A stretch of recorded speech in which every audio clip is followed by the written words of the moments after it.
Irjen Pol Verdi Sambo sudah tak asing lagi di telinga masyarakat Indonesia.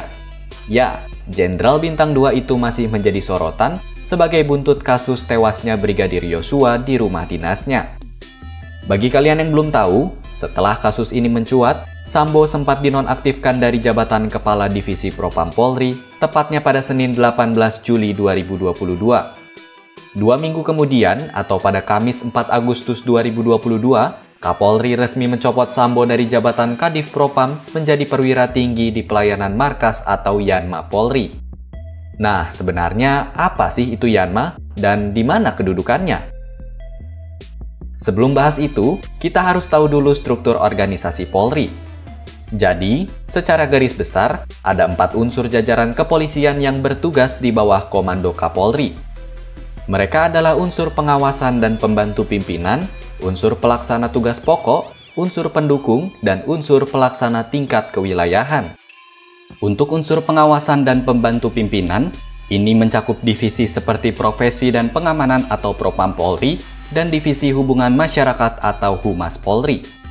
Selain itu, ada juga staf Kapolri hingga Inspektorat Pengawasan Umum. Kemudian yang kedua ada unsur pelaksana tugas pokok.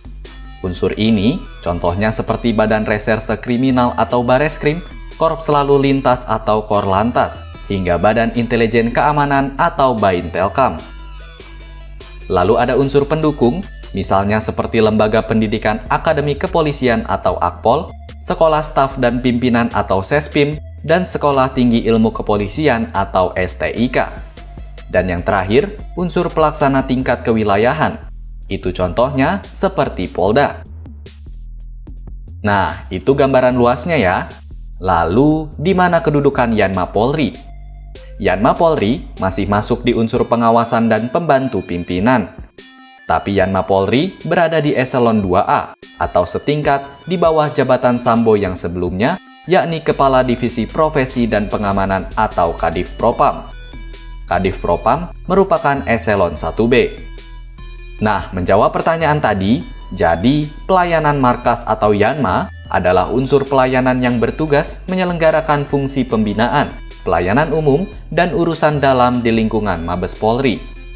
Nantinya sebagai Yanma, Sambo diberi tanggung jawab baru.